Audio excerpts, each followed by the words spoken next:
దోషులను వెనకేసుకొస్తున్న మమతా బెనర్జీ ప్రభుత్వం దుర్మార్గం నశించాలి. దోషులను వెనకేసుకొస్తున్న మమతా బెనర్జీ రాష్ట్ర ప్రభుత్వం దుర్మార్గం నశించాలి.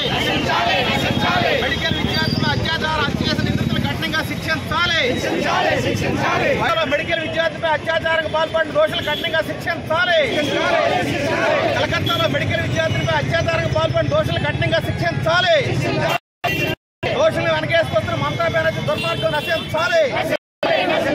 దోషులు వెనకేసుకొస్తున్న మమతా బెనర్జీ ప్రభుత్వం దుర్మార్గం నశించాలి. కేంద్ర ప్రభుత్వం వైద్యులకు రక్షణ కల్పించే చట్టం చేయాలి.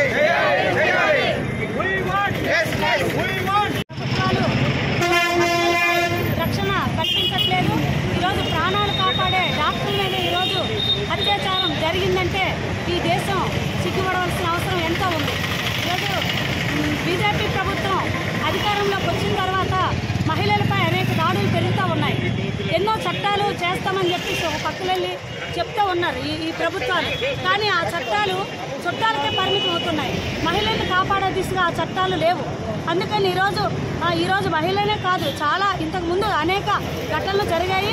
అనేక ఘటనలు జరిగినప్పుడు కూడా ఎన్నో తీవ్రమైన ఖండనలు జరిపాం. ప్రభుత్వాలకి వినతులు ఇవ్వడం, అర్జీలు ఇవ్వడం, కోర్టు వరకు తీసుకెళ్లినా సరే కూడా ఈరోజు ఈ కేంద్ర రాష్ట్ర ప్రభుత్వాలు మహిళలపై జరుగుతున్న దాడులకి ఏమాత్రం కూడా పట్టినట్టు ఉండడము చాలా దారుణమనేసి ఈరోజు మేము సిఐటిగా తీవ్రంగా ఖండిస్తూ ఉన్నాము.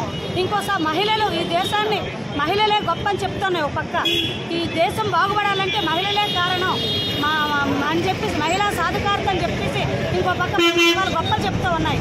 కానీ ఈరోజు మహిళలు చూస్తే ఎక్కడికక్కడ 6 ఏళ్ళ పాప నుంచి 60 ఏళ్ళు ముసలి వాళ్ళ మీద కూడా ఈరోజు అత్యాచారాలు జరుగుతూ ఉన్నాయి. పని ప్రదేశాల్లో వాళ్ళకి ఎటువంటి సదుపాయాలు కూడా కనిపించట్లేదు.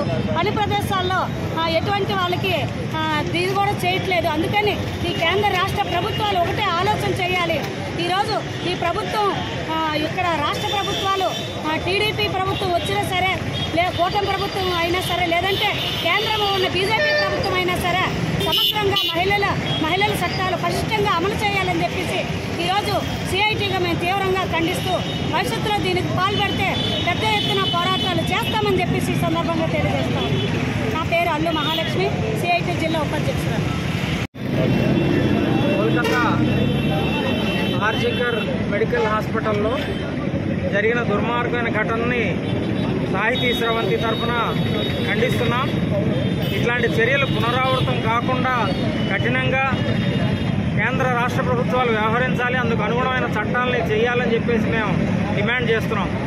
ఇవాళ సుప్రీంకోర్టు, కలకత్తా హైకోర్టు జోక్యం చేసుకుంటే తప్ప వాస్తవాలు వెలుగు చూసే పరిస్థితి కనిపించట్లేదు. ఎందుకంటే రాష్ట్ర ప్రభుత్వమే స్వయంగా అక్కడ జరుగుతున్న అకృత్యాలని, అసాంఘిక కార్యకలాపాలని, అవయవాల మార్పిడుల్ని, అవయవాల ఎగుమతుల్ని, హ్యూమన్ ట్రాఫికింగ్ని ప్రోత్సహిస్తోంది. అవి ఎక్కడ బయటకు వస్తాయని ఇవాళ ఈ డాక్టర్ హత్య జరిగిందనేది అది జగమెరిగిన సత్యం. ఇవాళ వాస్తవాల్ని ప్రజలందరికీ విచారణ రూపంలో సిబిఐ ద్వారా వెల్లడి చేయాల్సిన అవసరం ఉంది.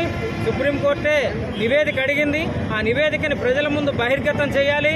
ఏం జరిగిందో ప్రజలకు తెలియాలి. ఇలాంటి అకృత్యాలు మళ్లీ జరగకుండా కఠినమైన నిబంధనలు రూపొందించాలి. 36 గంటల డ్యూటీ ఏమిటండి ట్రైనీ డాక్టర్కి? ఇది అన్యాయం కాదా? ఆమెకి రెస్ట్ రూమ్ కూడా లేదు. అక్కడ పనిచేస్తున్న మహిళా సిబ్బందికి రెస్ట్ రూమ్ లేకుండా సెమినార్ హాల్లో పడుకోవాల్సిన దుస్థితి ఎందుకు కలిగింది? సీసీ కెమెరాలు ఎందుకు పనిచేయలేదు? సాక్ష్యాధారాలను ఎందుకు నాశనం చేయాలని ప్రయత్నం చేశారు? తృణమూల కాంగ్రెస్ గుండాలు ఎందుకు ఆ హాస్పిటల్ మీద దాడి చేశారు? పోలీసులు ఏం చేస్తున్నారు? కమిషనర్ ఆఫ్ పోలీస్ ఏం చేస్తున్నాడు?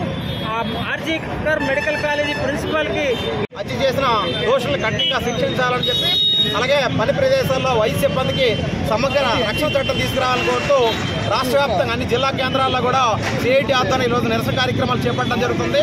ఈరోజు వైద్య విద్యార్థులతో 36 గంటల పాటు విధులు నిర్వహింపజేస్తూ కనీసం మహిళలు ఉండడానికి, తలదాచుకోవడానికి ఓ రెస్ట్ రూమ్ కూడా లేకుండా సెమినార్ హాల్లో నిర్మిస్తున్నటువంటి ఆమెను మొత్తం సామూహిక అత్యాచారం చేసి హత్య చేయడం, అది కూడా రాష్ట్ర ప్రభుత్వం సాధారణ వృత్తిగా మొదట బయటకు వెల్లడించడం, దాని మీద పెద్ద ఎత్తున ఆందోళన వ్యక్తం చేసిన తర్వాత, అలాగే సుప్రీంకోర్టు జోక్యం చేసుకున్న తర్వాతనే ఎఫ్ఐఆర్ నమోదు చేసి అది హత్యగా బయటికి పెట్టడం జరిగింది. ఈరోజు మమతా బెనర్జీ ప్రభుత్వం దోషులను వెనకేసుకొస్తుంది. ఈరోజు సుప్రీంకోర్టు రోజువారీ తన ప్రతి నివేదిక ఇవ్వాలని చెప్తే తప్ప ప్రభుత్వం స్పందించిన పరిస్థితిలో ఉంది.